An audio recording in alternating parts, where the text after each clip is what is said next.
Hello, children. How are you? Welcome back to Accounts is Easy. Yes, this is my second video on the chapter Final Accounts of Companies, the balance sheet, Schedule 3. Last video we have seen the format. तो format हमको समझ में आ गया है. I hope आपने थोड़ा बहुत learn कर भी लिया होगा. तो अब मैंने जैसे फॉर्मेट में बताया था, there is something like notes to accounts. You have to make notes to accounts explaining a particular item in the balance sheet. तो बैलेंस शीट में एक पर्टिकुलर अमाउंट है तो उसका एक्सप्लेनेशन नोट्स में रहता है. वही तो इंपॉर्टेंट है. तो नोट्स टू अकाउंट्स कैसे बनाया जाता है, अभी हम लोग कुछ नोट्स टू अकाउंट्स लेंगे अगले नेक्स्ट वीडियोज में. And the first one I am starting with is reserves and surplus. हाँ, अभी शेयर कैपिटल नहीं करी हूँ, शेयर कैपिटल लास्ट में करूँगी ताकि आप अभी थोड़ा आराम से, it's easier to a bit difficult. तो reserves and surplus जैसे मैंने बताया, it's all about your profits and some profits that have been kept aside, not distributed. All of that will be coming under reserves and surplus. Let us see what information is given. This can be given to you, simply for a 3-mark question, 1-mark question, or it can be coming for as a part of the whole sum. Okay, MCQ में भी option आ सकते हैं कि ये सारे figures दिए हैं, बताओ reserves and surplus balance sheet में फाइनल अमाउंट क्या जाएगा. So you will have to be ready with all variety of question. इसमें से 1-mark क्वेश्चन भी आता है इस चैप्टर में से, और ज़्यादा मार्क्स का भी आता है, 6 नंबर का भी आ जाता है एक साथ में. So it varies. Okay, so now let's do this. Current year's profit मतलब इस साल का प्रॉफिट कितना है, 9 lakhs. Balance in statement of profit and loss. Statement of profit and loss is where we find out this year's profit और loss. तो वहां पे बैलेंस कितना बचा, ये जो बैलेंस दिख रहा है मतलब अप्रोप्रिएशंस के बाद या जो भी राइट ऑफ करने के बाद, ये जो ओपनिंग बैलेंस होता है ये है साल के बिगिनिंग में. 1/4/22 मैंने बोला है, तो दैट मीन्स ये बिगिनिंग ऑफ द ईयर में मेरे पास कितना था, 5 लाख. 5 लाख स्टार्टिंग में था, इस साल का प्रॉफिट हो गया 9 लाख. सो ऑब्वियसली टोटल कितना हो गया मेरे पास, 14 lakhs. So when I make notes to accounts, anyways making notes to accounts, I will write reserves and surplus. ठीक है, मुझे पता होना चाहिए कि ये आइटम्स रिजर्व्स एंड सरप्लस में दिखाना है. So I will write here surplus, that is balance in statement of profit and loss. इसको सरप्लस बोलते हैं. जो बच जाता है, पॉजिटिव फिगर है, तो ये है मेरे पास 5 लाख. तो ओपनिंग फिगर से स्टार्ट करते हैं 5 lakh. To this I will add current year's profit 9 lakh. तो ये 14 लाख हो गए हमारे पास. अभी मैंने इसको ऐड नहीं करके रखा है फाइनल अमाउंट, क्योंकि अब आगे देखते हैं. प्रिलिमिनरी एक्सपेंसेस दिया हुआ है. प्रिलिमिनरी एक्सपेंसेस मतलब जो भी setting up of the company के हिसाब से उस टाइम पर जो खर्च होता है, right, to set up start up a company, that is called preliminary expense. Preliminary expense मेरा कैपिटल एक्सपेंस है, रोजमर्रा तो नहीं होता है, रेगुलर रेवेन्यू एक्सपेंडिचर नहीं है. तो कैपिटल एक्सपेंसेस, कैपिटल लॉसेस को कैसे राइट ऑफ करते हैं. राइट ऑफ मतलब क्लोज करना है. काउंसिल ने क्लियर गाइडलाइंस दे दिए हैं कि अगर सम में कोई भी कैपिटल लॉस या एक्सपेंस दिया है जो राइट ऑफ नहीं हुआ है, उसको राइट ऑफ करना ही है. You have to write it off in the same year, okay, as it is incurred. So now write off करने के, अगर मुझे कोई कैपिटल लॉस एक्सपेंस है, मुझे उसको राइट ऑफ करने के लिए क्या चाहिए, मुझे कोई इनकम चाहिए या रिजर्व चाहिए, तो उसके अगेंस्ट हम राइट ऑफ करेंगे. यहाँ पर कोई भी कैपिटल लॉस के लिए हम यूज कर सकते हैं, and in that order, first securities premium. ये आपको ध्यान में रखना है.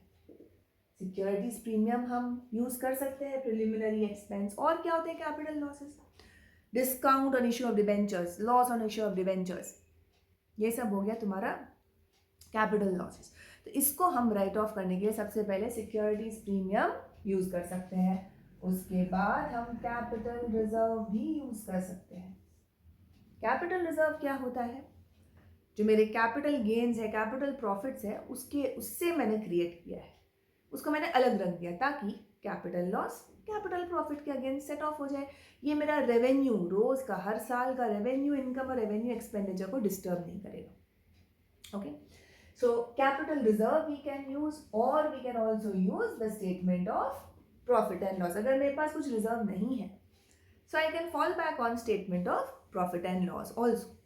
If the sum also gives you general reserve भी आप यूज कर सकते हैं, बिकॉज वो भी मेरा PL मीनिंग रेगुलर प्रॉफिट से ही क्रिएट किया हुआ रिजर्व होता है। जनरल रिजर्व होता है, किसी भी पर्पज के लिए हम यूज कर सकते हैं उसको बिजनेस में, ठीक है।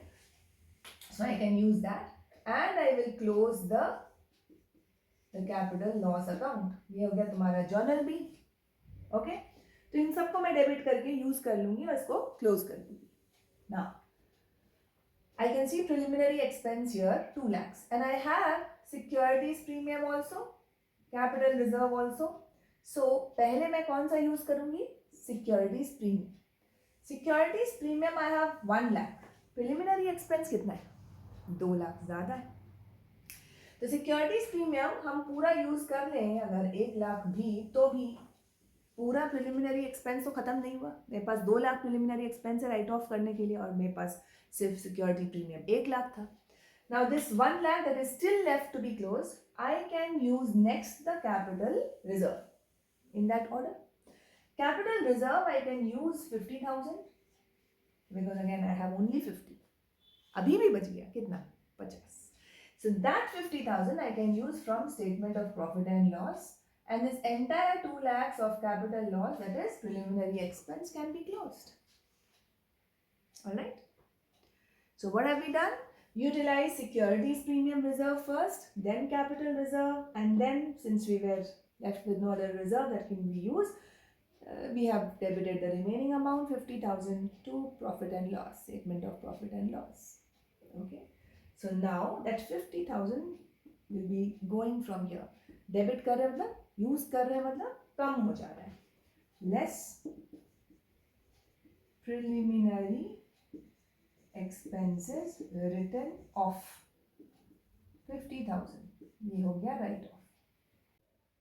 Okay, so this is also written off. Now यहां पर देखो ये बोला गया है create general reserve of 2 lakhs। एक नया रिजर्व क्रिएट करना है। नया रिजर्व कहां से क्रिएट होगा? यहाँ statement of profit and loss से मुझे क्रिएट करना है मतलब प्रॉफिट्स को असाइड रखना है, साइड में रख देना है, ठीक है।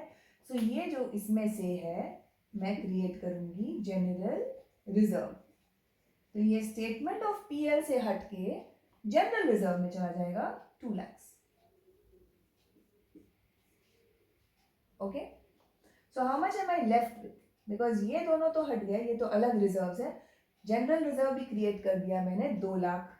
Now tell me, this is 14 lakhs minus 2 lakhs 12 and minus 50, so 11 lakh 50,000 is what is left as a final balance in my statement of profit and loss. Done? अब जब इसको क्रिएट किया है जनरल रिजर्व, ये भी reserve ही है, तो एक अलग रिजर्व के हिसाब से ये आ जाएगा यहाँ पर जनरल रिजर्व 2 lakhs है, ये कहीं चला नहीं गया है, सिर्फ स्टेटमेंट ऑफ PL से जनरल रिजर्व में अलग करके रख दिया मैंने। Now come to securities premium, third reserve. Securities premium कितना था मेरे पास? 1 लाख। और कितना मैंने प्रिलिमिनरी एक्सपेंसेस के लिए राइट ऑफ कर दिया, यूज किया कितना? 1 लाख। तो कितना बचा? 0। Same way capital reserve, I had 50,000 and I have used to write off preliminary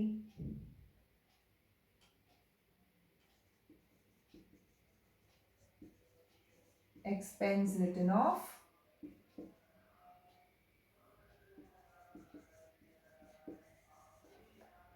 50,000, so it's also nil.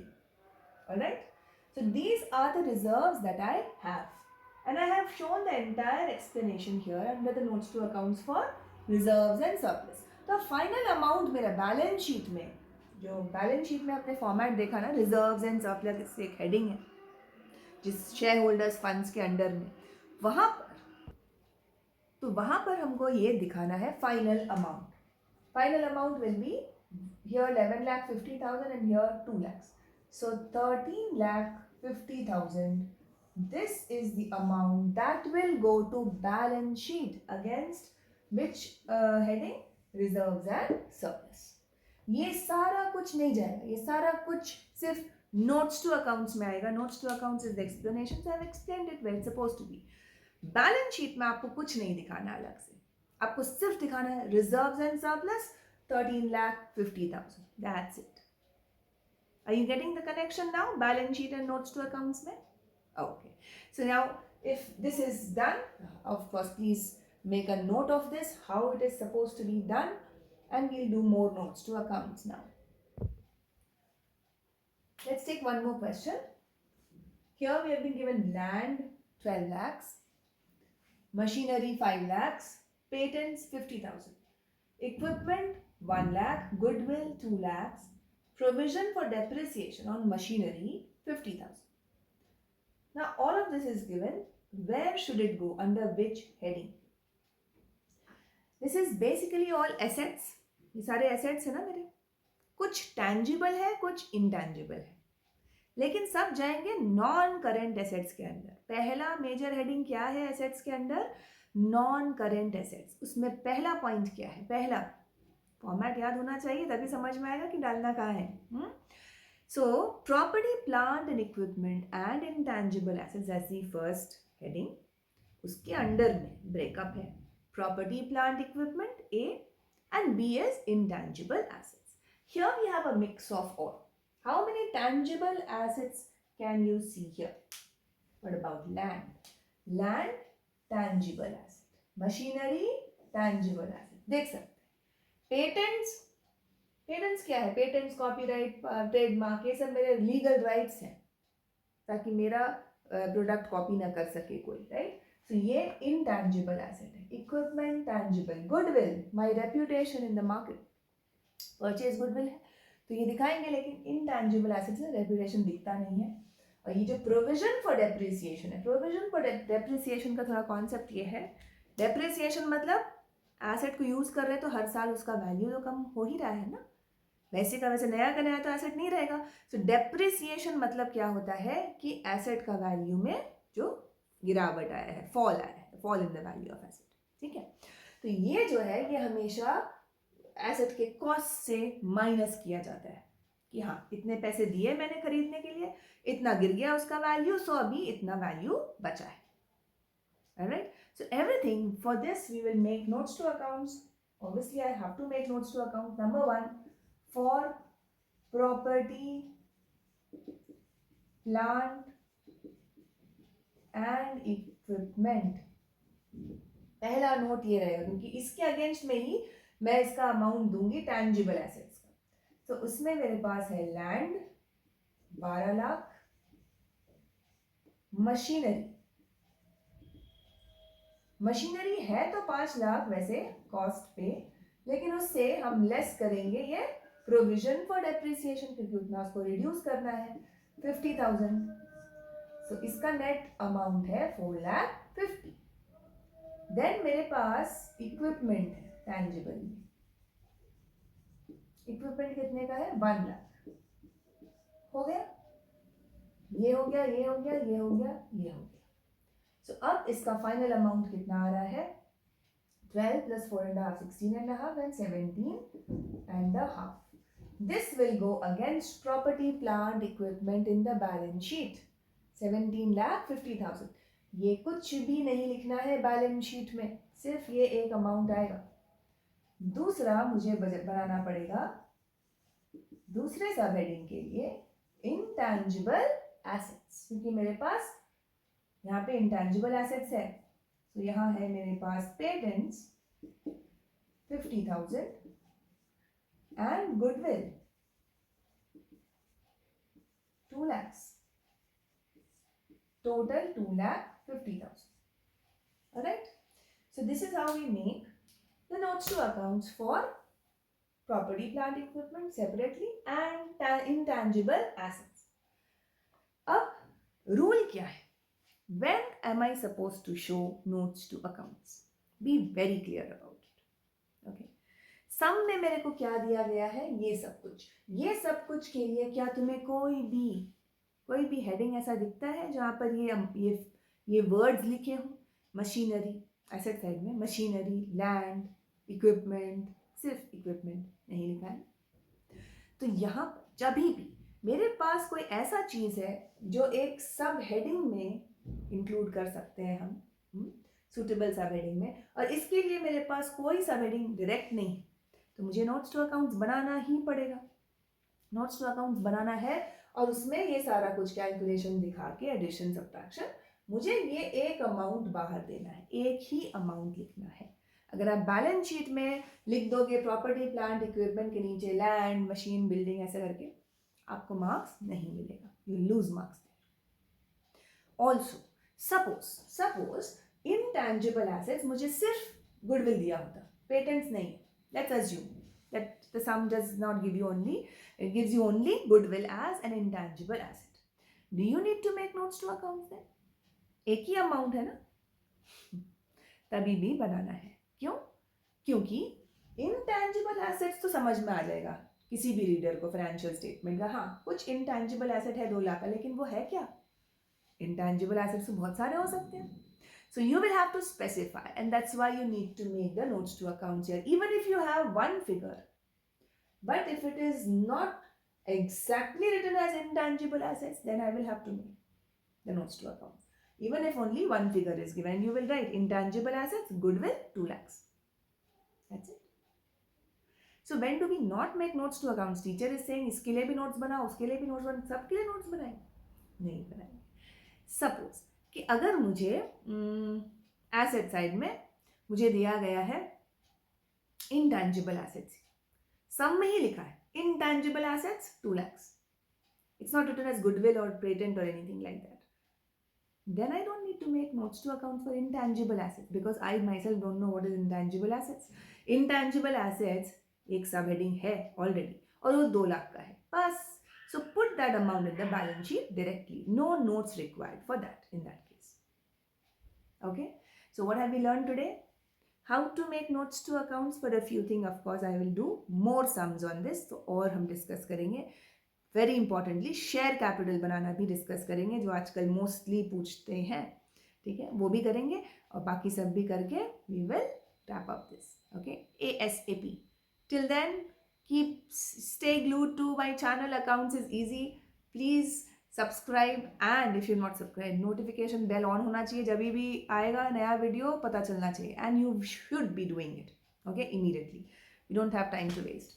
Thank you so much. Have a great day. Keep preparing well.